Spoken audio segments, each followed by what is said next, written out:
Je suis rentrée tard ce soir-là, mes talons claquant creux contre les planchers en bois, chaque pas résonnant dans une maison qui me semblait trop grande, trop immobile. Mon corps me faisait mal. 14 heures de réunions consécutives, des délais à respecter et un discours qui pourrait changer toute ma carrière. Mais la douleur dans ma poitrine, elle, est venue plus tard. Je m'appelle Olivia Bennett, et pendant la majeure partie de ma vie d'adulte, j'ai pensé que je faisais tout bien. J'avais des nouvelles. Le genre de nouvelles que tu gardes pour quelqu'un que tu crois être ta maison. Le genre qui fait que toutes les longues nuits et les petits matins en valent la peine. J'ai serré mon sac plus fort, le cœur battant la chamade, répétant déjà la célébration dans mon esprit. Mais la maison m'a répondu par le silence. Pas de musique, pas de rire, pas de lumière allumée pour moi. Sur le comptoir de la cuisine, où j'avais imaginé des coupes de champagne et un câlin désordonné, il n'y avait qu'une seule feuille de papier, pliée une fois, précisément, comme s'il ne supportait même pas de la froisser. 7 mots, griffonnés de son écriture familière et négligée. Je ne peux plus faire ça. Je suis désolée. Pas d'explication, pas d'argument, pas d'adieu, juste une alliance déposée dans le plat de bonbons que nous avons acheté lors de notre lune de miel, un symbole de l'éternité laissé derrière comme de la petite monnaie. Cela ne s'est pas fait en criant, cela ne s'est pas fait en claquant des portes. Cela s'est produit avec une absence si complète qu'elle a creusé l'air de la pièce. Je me tenais là, portant encore les talons avec lesquels j'avais sprinté dans mes rêves, tandis que mon mariage s'évaporait sans même la courtoisie d'un au revoir. Et je ne le savais pas encore. Mais pendant que je poursuivais un avenir pour nous deux, il poursuivait quelque chose d'entièrement différent. Quelque chose de plus jeune. Quelque chose de plus facile. Et le lendemain matin, pendant qu'il jouait à la maison avec ma remplaçante, j'ai participé à la plus grande réunion de ma vie. Je suis entrée dans la plus grande réunion de ma vie. J'ai redressé le chemisier qu'il n'avait jamais remarqué. J'ai ajusté les talons qu'il n'avait jamais complimentés. Et j'ai gagné un titre qu'il ne pourra jamais toucher. Pas femme. Pas cœur brisé. Pas laissé derrière. Patron. J'ai épousé mon amour d'université, Ethan, à l'âge de 24 ans. Il avait un sourire qui faisait des promesses sans parler, et un avenir si brillant que je pensais pouvoir construire toute ma vie autour de lui. Nous étions le power couple que tout le monde enviait, du moins, de loin. De l'extérieur, nous avions l'air d'un rêve. À l'intérieur, c'est moi qui construisais tout. Il rêvait de créer sa propre société de marketing. Je rêvais de gravir les échelons dans l'une des meilleures agences de la ville, pas pour le titre, pas pour les applaudissements, mais pour la stabilité, pour nous. Tandis qu'Ethan se baladait entre les idées, start-up, certifications, activités annexes qui n'ont jamais collé, j'ai suivi un chemin stable, des nuits tardives, anniversaires manqués, des week-ends tranquilles passés à répondre à des courriels pendant qu'il jouait à des jeux vidéo, réfléchissant à son prochain coup. Je n'étais pas seulement en train de construire une carrière, je construisais un filet de sécurité. Pour nous deux. Chaque fois qu'il voulait pivoter, un autre cours, un autre séminaire, un autre pari, j'ai resserré le budget, j'ai pris le relais, je l'ai regardé dans les yeux et lui ai dit les mots que je pensais que l'amour exigeait. Vas-y, je nous tiens. Je pensais que c'était ce que le mariage était censé être, un partenariat, une promesse de se porter l'un l'autre quand le poids devient lourd. Ce que je n'ai pas vu, ce que j'ai refusé de voir, c'est que pendant que je portais le fardeau, Ethan portait le ressentiment. Pas la gratitude, pas d'admiration. Le ressentiment que j'ai pu me tenir debout alors qu'il a trébuché. Le ressentiment que mes victoires soient habillées de sacrifices qu'il n'a jamais eu la patience de faire. Et quand j'avais le plus besoin de lui, la nuit précédant la promotion pour laquelle j'avais tout sacrifié, il n'était pas seulement parti, il m'avait déjà remplacé. Il n'a pas attendu que je franchisse la ligne d'arrivée. Il n'a pas attendu que l'encre sèche sur l'avenir que nous étions censés partager. Il a trouvé quelqu'un de plus facile, quelqu'un qui ne lui rappelait pas tout ce qu'il refusait de devenir. Les fissures étaient là depuis un certain temps, des petites au début, de minuscules changements dont je me disais qu'ils étaient normaux, qu'ils faisaient partie de la croissance et de la construction d'un avenir. Cela a commencé par les soirées tardives, pas les miennes, celles d'Ethan. Au début, il a dit qu'il faisait du réseautage, qu'il essayait de trouver de nouveaux clients. Je l'ai cru. Pourquoi ne le croirais-je pas? Nous étions tous les deux à la recherche de quelque chose de plus grand. Je me suis dit que si je restais patiente, tout finirait par s'équilibrer. Mais ensuite sont venus les silences. Les appels téléphoniques qu'il prenait dans une autre pièce. Les voyages de travail qu'il a soudainement dû prendre, mais dont il n'a jamais parlé jusqu'à la veille. Les photos qui n'arrivaient jamais sur les médias sociaux, alors qu'il avait l'habitude de tout poster, nos soirées en amoureux, nos dimanches paresseux, nos sorties au café. Je l'ai balayé du revers de la main. Je me suis dit qu'il était stressé. Je me suis dit que c'était à cela que ressemblait le sacrifice. Je me suis dit tout, sauf la vérité. La vérité était plus silencieuse, plus nette. Elle était dans la façon dont il a cessé de me poser des questions sur mes projets, mes échéances, mes objectifs. C'était dans la façon dont il roulait des yeux quand je parlais de ma prochaine promotion, comme si mon ambition était quelque chose d'enfantin dont je sortirais grandi.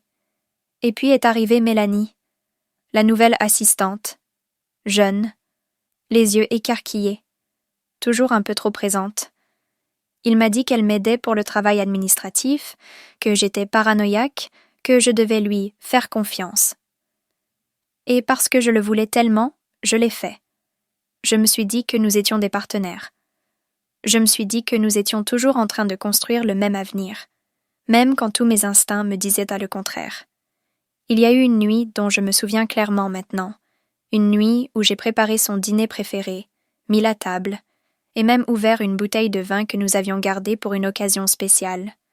Il est rentré tard, distrait, a embrassé le haut de ma tête sans croiser mon regard, et a marmonné quelque chose comme quoi il était trop fatigué pour manger. Il sentait une autre marque de shampoing. J'ai fixé les 2 assiettes qui refroidissaient sur la table ce soir-là, en essayant encore de me convaincre que cela ne signifiait rien. J'essayais encore de croire qu'aimer quelqu'un assez fort pouvait réparer ce qu'il refusait d'admettre comme étant cassé. Mais la vérité ne reste pas enfouie pour toujours. Elle fait surface dans les soupirs, dans les silences, dans la façon dont il a préparé un sac de sport la nuit précédant ma promotion, a dit qu'il n'était pas heureux et est parti sans se retourner. Il ne s'est pas contenté de me quitter. Il a quitté la vie que nous avions construite. Il a quitté la femme qui avait porté ses rêves tout en poursuivant les siens, et il n'est pas parti parce que je n'étais pas suffisante. Il est parti parce qu'il ne l'était pas. La veille de l'annonce de ma promotion, je suis restée tard au bureau. Je finalisais des rapports. Je vérifiais 3 fois les présentations. Je peaufinais les moindres détails jusqu'à ce qu'ils brillent comme une armure. Je voulais que ce soit parfait. Non, j'avais besoin que ce soit parfait, parce qu'après des années de soirées tardives, d'anniversaires manqués, d'anniversaires oubliés et de sacrifices que personne d'autre que moi ne verrait jamais, c'était censé être le moment où tout cela signifiait enfin quelque chose. C'était censé être notre victoire, la mienne et celle d'Ethan, la vie que nous avions travaillé si dur à construire, se concrétisant enfin. J'ai imaginé lui annoncer la nouvelle. J'imaginais la façon dont son visage s'illuminerait, fier, étonné, peut-être même un peu accablé que nous ayons réussi, que j'avais réussi.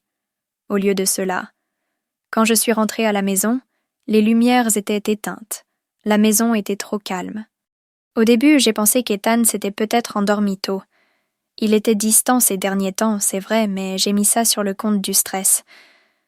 Nous étions tous les deux à bout de souffle. N'est-ce pas? J'ai posé mon sac près de la porte. J'ai enlevé mes talons. J'ai crié son nom 1 fois, 2 fois. Pas de réponse. La porte de la chambre était légèrement entr'ouverte. Je l'ai poussée, et je me suis figée. La porte du placard s'est ouverte, à moitié vide. Les tiroirs ont été arrachés et laissés béants comme des dents cassées. Sa veste préférée, celle sans laquelle il ne voyageait jamais, a disparu du crochet près de la porte. L'étagère où il gardait ses chaussures de course, vide. Au début, je suis restée là engourdie. Il avait peut-être fait ses valises pour partir en voyage. Peut-être qu'il y avait une urgence au travail. Peut-être... Mon téléphone a sonné. Un message d'Ethan, 7 mots. Je suis désolée, je ne peux plus faire ça. Puis un autre. Je suis avec Mélanie maintenant. J'espère que tu comprends. J'espère que je comprends. Comme si l'éclatement d'une décennie pouvait être comprimé en une excuse polie. Le monde n'a pas explosé. Il ne s'est pas effondré dans une boule de feu spectaculaire comme dans les films. Il s'est déplacé. Il s'est incliné. Comme si la gravité avait été discrètement réécrite et que personne n'avait pris la peine de me le dire. Je me suis assise sur le bord du lit, notre lit, en fixant les 2 messages sur mon écran, au silence qui se fait sentir de tous les côtés, à la photo de mariage toujours posée sur ma commode, qui me sourit comme une blague cruelle. La cérémonie de promotion avait lieu dans 12 heures, la plus grande étape de ma carrière. Le rêve pour lequel je m'étais saignée aux 4 veines. Et Ethan, l'homme dont j'avais cru qu'il serait là pour le célébrer avec moi, avait choisi ce moment pour disparaître. Peut-être parce qu'il pensait que je m'effondrerais. Peut-être parce qu'il était plus facile d'abandonner une femme à l'aube de la grandeur que de rester et de se sentir petit à ses côtés. Je n'ai pas répondu. Je n'ai pas supplié. Je n'ai pas crié. Je suis restée assise là, respirant à travers le chagrin, la rage, l'injustice aveuglante de tout cela.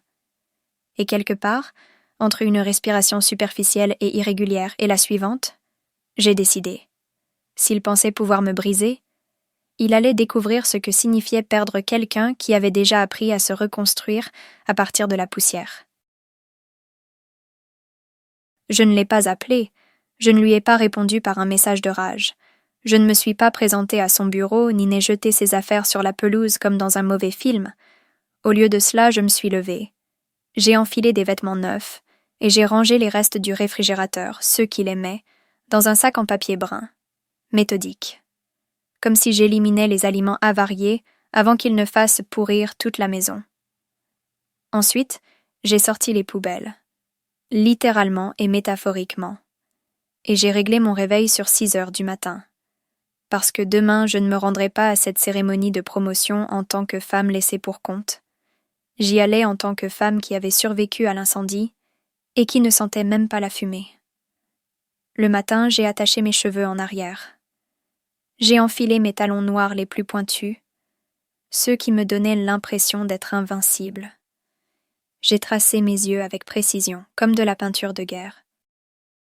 Et quand je me suis regardée dans le miroir, je n'ai pas vu la fille qui mendiait l'amour. J'ai vu la femme qui ne mendirait plus jamais. Il n'a pas à définir l'histoire que tu te racontes, ai-je murmuré sous mon souffle.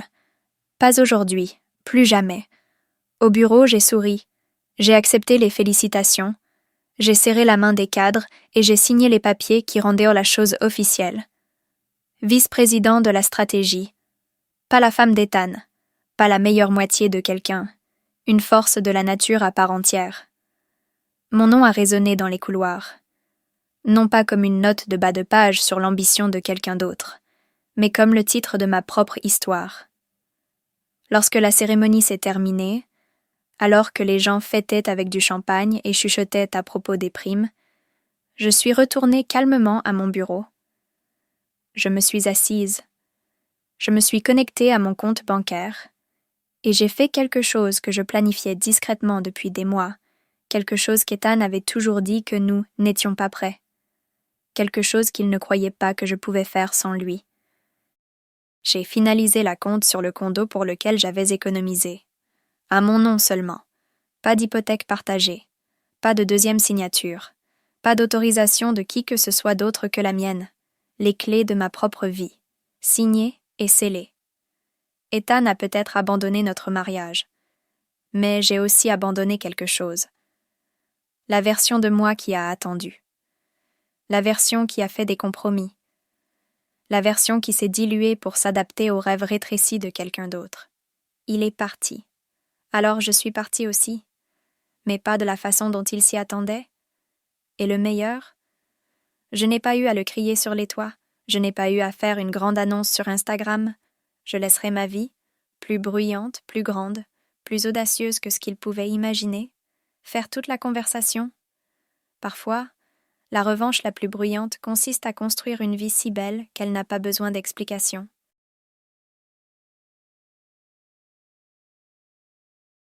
La première chose que j'ai faite après avoir conclu l'achat du condo était simple. J'ai changé les serrures. Pas seulement littéralement, bien que je l'ai fait aussi, en me tenant là avec un nouveau jeu de clés dans ma paume, en entendant le dernier clic d'une porte qui n'appartenait plus qu'à moi. J'ai changé les serrures sur le plan émotionnel, spirituellement. Plus question de laisser des portes ouvertes à des gens qui ne savaient que sortir. Alors qu'Ethan faisait parader sa nouvelle relation sur Instagram, des escapades romantiques en week-end, des légendes à moitié cuites sur la recherche du vrai bonheur, je construisais quelque chose de vrai, quelque chose qui ne nécessitait pas de filtre pour être beau. Au travail, je me suis jetée à corps perdu dans mon nouveau rôle. Pas pour lui prouver quoi que ce soit, ni pour prouver quoi que ce soit à qui que ce soit, mais parce que le feu qui était en moi méritait un meilleur endroit pour brûler. Les soirées tardives ne m'effrayaient plus. Les échéances ne me semblaient de plus être des chaînes autour de mon cou. Je ne travaillais pas pour l'approbation, je travaillais pour l'héritage. Chaque décision que je prenais était une brique posée sur la route de quelque chose qu'Ethan ne pouvait même pas comprendre. J'ai restructuré l'équipe de fond en comble. J'ai apporté du sang neuf, des gens qui voulaient innover, qui n'étaient pas là uniquement pour toucher un salaire et survivre. J'ai supprimé les projets inutiles qui épuisaient notre budget depuis des années, ceux que personne n'avait osé toucher parce qu'ils étaient sûrs.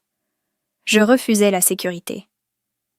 Je n'étais plus là pour survivre, j'étais là pour construire. Puis vint la grande victoire. Un partenariat avec l'une des plus grandes marques de technologie au monde, un accord qui a doublé notre chiffre d'affaires trimestriel et mis notre entreprise sur la carte d'une manière dont les cadres n'avaient fait que murmurer auparavant. Et avec chaque titre, chaque interview, chaque invitation à un podcast, mon nom a commencé à résonner dans l'industrie. Les gens ne demandèrent pas « De qui est-elle la femme ?» Ils demandaient « Comment a-t-elle fait ça ?» Pendant ce temps, en arrière-plan, j'ai surpris des murmures sur l'histoire d'Ethan qui s'effiloche. L'assistante pour laquelle il m'a quitté, elle n'était pas faite pour le long terme. Elle aimait les vacances. Elle aimait l'attention. Elle aimait l'excitation d'être choisie. Mais elle n'aimait pas les parties désordonnées, les factures, le stress, les nuits où le glamour s'efface et où la vraie vie vient frapper à la porte. Leur conte de fées s'est fissuré plus vite que de la porcelaine bon marché sous la pression. Et quand il s'est fissuré, Ethan a essayé de le réparer de la seule façon qu'il connaissait, en s'excusant trop tard pour que cela ait de l'importance. Mais d'ici là, j'étais déjà quelque part qu'il ne pouvait pas atteindre, un endroit qu'il ne pouvait même pas imaginer suivre, s'élever. Je n'étais pas la femme qu'Ethan a laissée derrière lui. Je n'étais pas la femme qui pleurait sur le sol de la salle de bain et qui restait petite pour qu'il se sente grand. J'étais la femme qu'il passerait le reste de sa vie à expliquer, celle qui n'a pas seulement survécu à la trahison, mais qui s'en est servie comme d'une fusée. Chaque mouvement que j'ai fait, chaque succès, chaque titre, chaque tasse de café tranquille sur mon balcon au lever du soleil, s'éloignait un peu plus de l'épave qu'il avait laissée derrière lui. Il ne m'a pas brisé, il m'a libéré. Et ce faisant, il s'est inscrit lui-même dans le meilleur chapitre de ma vie. Environ 6 mois après que les papiers du divorce ont été signés, scellés et classés, je pensais avoir clos le dernier chapitre de cette partie de ma vie. Mais la vie a une drôle de façon de tester si tu as vraiment guéri, ou si tu es juste devenu bon à faire semblant. J'étais assise dans mon bureau. Mon bureau, celui dont le nom est gravé en or sur la porte en verre, en train de préparer des notes pour un panel sur le leadership, lorsque mon assistante a frappé légèrement. « Il y a quelqu'un ici qui te demande », dit-elle en inclinant la tête, la confusion passant sur son visage. « Il dit qu'il est... un vieil ami ?» Je l'ai su avant même qu'elle ne prononce son nom. Ethan. Il fut un temps où entendre son nom aurait déchiré quelque chose en moi, mais maintenant, c'est à peine si j'ai enregistré un tremblement, C'était plutôt comme lire un article sur une vieille tempête dans les archives d'un journal, lointain, effacé, sans intérêt. Pourtant, la curiosité est une drôle de chose. J'aurais dû le renvoyer. J'aurais dû lui dire de trouver quelqu'un d'autre pour nettoyer ses dégâts. Mais une partie froide et détachée de moi voulait le voir, voulait être témoin de la réalité pour laquelle il avait tout échangé. Je l'ai trouvé debout, maladroit, dans le hall d'entrée, serrant son chapeau comme un garçon nerveux qui attend devant le bureau du directeur. Il n'y avait plus de sourire suffisant. Il n'y avait plus l'homme qui pensait avoir progressé. Il avait l'air petit. Nous nous sommes assis dans une cabine d'angle au café voisin. Terrain neutre. Mon territoire, mes règles. Il s'est d'abord contenté de bavarder.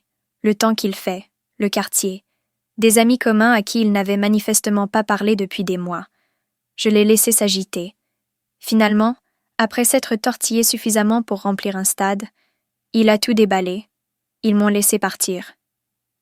Il s'avère que la vie glamour dans laquelle il pensait entrer, celle remplie d'aventures, de passion et de photos de brunch, était aussi creuse qu'elle en avait l'air. L'assistante devenue petite amie l'a quitté peu de temps après que le fantasme se soit effondré sous le poids des factures impayées et des promesses non tenues. Il s'avère que les rêves construits sur la trahison s'accompagnent de fissures que tu ne peux pas réparer. Il m'a alors regardé, les mêmes yeux qui me suppliaient de croire en lui, qui me suppliaient maintenant de faire autre chose. « On me manque », a-t-il dit, la voix fluette. « Je réalise maintenant ce que j'ai abandonné. Peut-être qu'il y a encore un moyen de revenir en arrière. » J'ai remué mon café lentement, délibérément, sans se presser. Parce qu'à ce moment-là, j'ai réalisé quelque chose. Ce n'est pas moi qu'il demandait.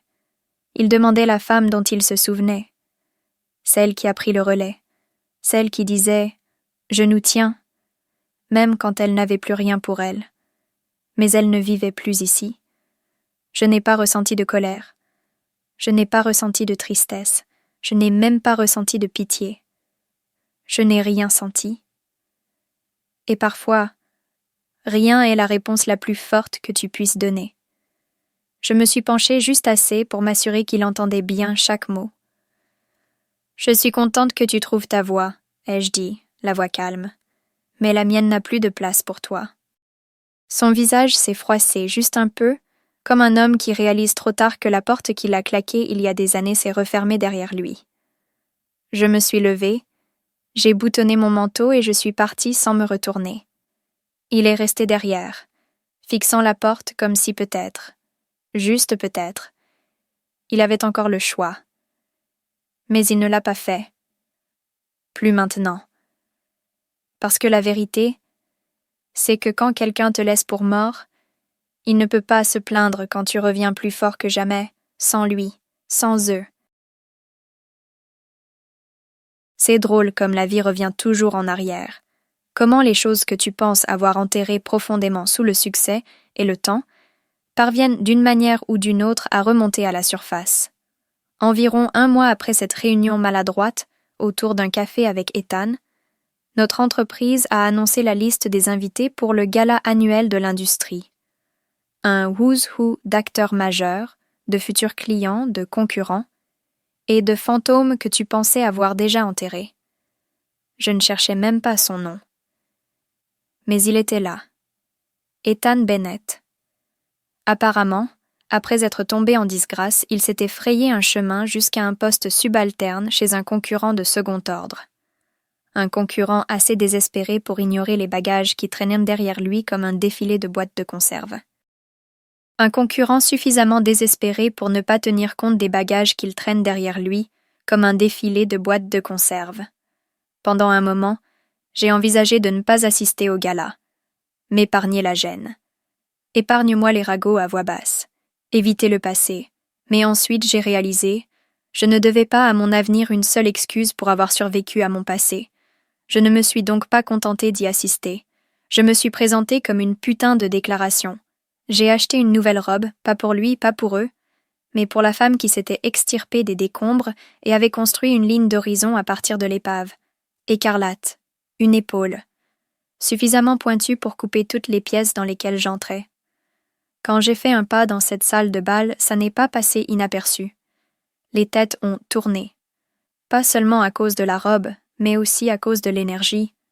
Mais à cause de l'énergie, parce que la survie a l'air différente quand tu la portes sans t'excuser. J'ai traversé la pièce avec une sorte de grâce que seules les cicatrices peuvent vous enseigner. Je riais facilement, j'ai serré des mains, j'ai accepté des félicitations sur les campagnes à venir, sur la nouvelle expansion régionale, sur la conférence que j'allais donner au prochain trimestre. Je ne cherchais plus à obtenir l'approbation de qui que ce soit. J'étais à la recherche d'un héritage. Et puis, de l'autre côté du chaos scintillant, je l'ai vu. Ethan, debout au bar, serrant son verre trop fort, les épaules voûtées de cette façon subtile et coupable qu'ont les gens de porter des regrets lorsqu'ils sont trop lourds pour être cachés. Nos yeux se sont croisés pendant une fraction de seconde, et je l'ai vu. Le regret, l'incrédulité, la réalisation stupéfaite que la femme qu'il avait laissée derrière lui, celle qu'il pensait voir s'effondrer, n'avait pas seulement survécu. Elle s'est levée. Elle l'avait dépassé de toutes les façons possibles. Il a commencé à se diriger vers moi, lentement, comme s'il n'était même pas sûr de savoir pourquoi. Peut-être l'habitude, peut-être l'espoir. Et pendant un bref instant, j'ai vu l'histoire qu'il devait se raconter, que peut-être je serais toujours la même, qu'il y avait peut-être un fil qu'il pouvait tirer, un moyen de revenir dans une vie qu'il pensait attendre. Mais il ne s'est pas rendu compte d'une chose essentielle. Quand quelqu'un brûle son pont avec toi, il n'a pas le droit de se plaindre de la distance. Il ne peut pas se plaindre de la distance. J'ai souri. Petit. Poli. Et puis, à mi-parcours, à mi-chemin, je me suis retournée. Pas par cruauté, par souci de clarté. J'ai traversé la salle en direction d'un groupe de cadres réunis près de la scène, ceux qui m'avaient personnellement invité à leur table ce soir-là. Je n'ai pas regardé en arrière. Parce qu'il y a des chapitres que tu ne relis pas. Il y a des portes qui restent fermées, pas par dépit, mais parce que tu as construit une toute nouvelle maison sans elles. Parfois, la meilleure confrontation n'est pas un cri, une gifle ou une seconde chance. Parfois, la meilleure confrontation vit une vie à laquelle ils ne peuvent même pas accéder sans permission. Et Ethan, il n'avait même plus de clé. Justice poétique, la chute de l'antagoniste, version améliorée. Et 580 mots. Dans les mois qui ont suivi, je n'ai pas eu à lever le petit doigt pour voir le monde soigneusement élaboré par Ethan s'effondrer sur lui-même. Les histoires ont filtré par l'intermédiaire d'amis communs. Elles ont glissé sur des fils de texte comme de la fumée sous une porte fermée, des chuchotements dans les cafés, des rires silencieux lors de rencontres professionnelles. Il s'avère que la femme pour laquelle il m'a quitté n'était pas faite pour les tempêtes. Elle aimait les vacances, les projecteurs, les victoires faciles. Mais quand le vrai poids de la vie s'est posé sur leurs épaules, elle a fait ce qu'Ethan lui avait appris. Elle a couru. Moins de 6 mois après avoir emménagé ensemble, elle a trouvé quelqu'un d'autre. Quelqu'un avec un titre plus important, un avenir plus brillant, une promesse plus forte. Elle n'a pas laissé de notes dramatiques. Elle n'a pas organisé de confrontation. Elle a juste disparu. Un soir, Ethan est rentré chez lui et a trouvé un appartement vide. Pas d'explication, pas d'excuses. Juste ses propres choix qui lui sont renvoyés, comme un miroir fissuré que tu n'arrives pas à briser, même si tu essaies de toutes tes forces. Ce serait presque poétique, si ce n'était pas aussi prévisible. En attendant l'emploi qu'il avait décroché après avoir perdu tout le reste, il n'a pas duré non plus. Il s'avère que lorsque tu bâtis ta réputation sur un charme sans substance, lorsque tes fondations sont un patchwork de demi-vérités et de promesses exagérées, il ne faut pas beaucoup de temps pour que les fissures apparaissent. Les clients se plaignaient des délais non respectés. Les collègues de travail se sont plaints de ses disparitions. Les superviseurs, autrefois charmés par son sourire facile, ont commencé à voir à travers le vernis l'espace creux en dessous. L'entreprise ne l'a pas licencié purement et simplement. Elle n'était pas obligée de le faire. Ils l'ont discrètement exclu des réunions. Ils ont réaffecté ses comptes, réduit ses responsabilités jusqu'à ce qu'il ne lui reste plus rien à gérer. Et lorsque le prochain gala de l'industrie a eu lieu, celui où je devais animer une table ronde sur le leadership durable dans l'entreprise moderne, le nom d'Ethan ne figurait pas sur la liste des invités. Le nom d'Ethan ne figurait pas sur la liste des invités. Pas en tant qu'invité. Pas en tant que concurrent. Pas même comme une réflexion après coup. Il n'a pas seulement perdu la course. Il n'était même plus sur la piste. Et moi? Je n'ai pas jubilé. Je n'ai pas envoyé de textes mesquins ou de victoires subtweetées. Je n'ai pas dansé sur les cendres. Parce que la vraie guérison ne ressemble pas à un défilé de victoires. Elle ressemble à du silence, là où vivait l'amertume. Le voir perdre tout ce qu'il pensait être mieux que ce que nous avions, non pas parce que je l'ai emporté, mais parce qu'il l'a jeté. C'était une sorte de poésie à part entière. Un ami m'a demandé un jour si je me sentais satisfait. Et j'y ai pensé pendant un moment, les victoires creuses de qu'Ethan avait l'habitude de poursuivre, les applaudissements vides qu'il recherchait, la vie qu'il pensait avoir améliorée. Et j'ai souri, non pas par cruauté, mais par clarté. Il n'est même plus le méchant de mon histoire, ai-je dit. Il n'est qu'une note de bas de page dans le premier chapitre, d'une vie qui ne faisait que commencer. Parce que la vraie vengeance n'a jamais porté sur ce qu'il a perdu. C'est à peu près tout ce que j'ai trouvé une fois qu'il est enfin parti. Aujourd'hui, je ne mesure pas ma vie à l'aune de ce que j'ai perdu. Je la mesure à l'aune de ce que j'ai construit. La promotion qu'Ethan a essayé d'éclipser, ce n'était pas la fin de mon histoire. C'était le point de départ. En l'espace d'1 an, je ne me contentais plus de gérer un département. Je dirigeais une division entière. Non pas parce que quelqu'un m'a tendu un siège à la table, mais parce que j'ai construit ma propre table, chaise par chaise, voix par voix, mais parce que j'ai construit ma propre table, chaise par chaise, voix par voix. J'ai voyagé. J'ai pris la parole sur des scènes que je n'aurais pu imaginer qu'en étant dans le public. J'ai servi de mentor à des jeunes femmes qui me faisaient penser à moi, ambitieuses, pleines d'espoir, peut-être un peu effrayées, et je leur ai montré que la survie ne suffit pas. Et je leur ai montré que la survie ne suffit pas. La vraie révolution, c'est de prospérer. J'ai acheté un appartement qui donnait sur toute la ligne d'horizon, la même vue étincelante que je pensais appartenir à d'autres personnes, des gens qui avaient des chemins plus faciles, des fardeaux plus légers. Pas de clés partagées, pas de seconde signature, pas de compromis.